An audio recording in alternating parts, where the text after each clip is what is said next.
Today, we're going to talk about research design and decision making. Yes, that's popcorn. What I'd like you to do, and what I want you to do, is go get something to drink or something to eat, because there are a couple videos in this presentation I want to play for you. I figure if somebody else has already done the work and can get the message across, go for it. We're going to start with Dr. Jonathan Jarry's How the Media Misrepresent Risk. Jonathan works at McGill Office of Science for Society. He and Dr. Christopher Labos, a cardiologist, have a podcast called The Body of Evidence. This is in your list of resources for reputable information. As you become healthcare consumers, you're going to need to have the best information in order to make decisions. Part of what we're starting to do in this class is develop critical thinking skills to teach you how to make decisions based on fact, not fear. To be able to look at a headline that says this magic bullet is going to cure cancer and has been shown to do so in 75% of the people that took it. Or, more realistically, this weight loss medication has been shown to have a 50% increase in loss of body fat than the placebo. Well, what do those numbers mean? Let's get started. It's trending on Facebook. A lab at your favorite university developed a new drug that will reduce your risk of developing a disease by 50%. Everyone's talking about it. But is 50% the risk you should really care about?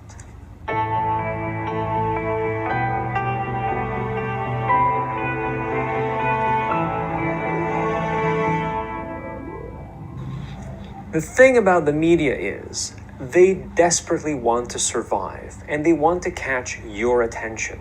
The risks they report on are often technically true, but they are not really the numbers you need to make an informed decision about your life. Let's take a disease. Canadian liver disease. It's not a real thing, just run with it. A pharmaceutical company is releasing a new daily pill to help prevent Canadian liver disease in patients who are at risk, including you. So you take this pill every day and your odds of developing the disease go down. How much down? This is your normal risk of developing this disease if your doctor says that you are at risk. With the pill, your risk decreases like so. As you can see, this is a 50% reduction in risk. Journalists, news anchors, people on Twitter, everyone is spreading the word. This drug reduces your risk of developing Canadian liver disease by 50%. This is huge. And they're not lying to you, technically. But here's what's happening. This 50% is a relative risk. It's a comparison between two risks, one in which you take the pill and one in which you don't. The question you need to ask yourself is, what is my absolute risk of developing Canadian liver disease? Here's what they're not showing you. The yellow bricks are a scale from 1 to 100. Your absolute risk of developing Canadian liver disease without the drug is 2%. Your absolute risk of developing the disease with the drug is 1%. The difference between the two is indeed 50%. 1% is 1/2 of 2%, so the difference is 50%. But when you know that you're actually going from a 2% risk, which is not very high, to a 1% risk, you're in a much better position to make an informed decision about whether or not to take this pill. Once again, this is the relative risk the media are always quoting. These are the absolute risks the media rarely show you because they're not sexy. And this 50% relative risk that is so quotable is true for many different scenarios. If your absolute risk goes from 10% to 5%, but also if it goes from 0.1% to 0.05%. The absolute risk informs you on how likely something is to occur, whereas the relative risk on its own does not. By quoting relative risk and keeping mum on absolute risk, the media, the scientists, and pharmaceutical companies dramatize the situation to catch your eye. Don't be deceived. Always look for absolute risk. Meanwhile, your absolute risk of regretting liking this video is close to 0%. So why don't you give us a like? Go ahead, give it a like. But I don't think we need to listen to him ask us for it. Why the numbers matter. Here's another example of relative risk versus absolute risk. Let's have a look. Take a second and look at the different wordings for absolute versus relative risk. Which one do you think is going to make the headlines? To determine which method it was used and how the research was conducted. Different types of research studies include epidemiologic studies. These look at large groups of people, and they can give us clues or insights into what's happening in a group of people that may lead to animal studies or human studies.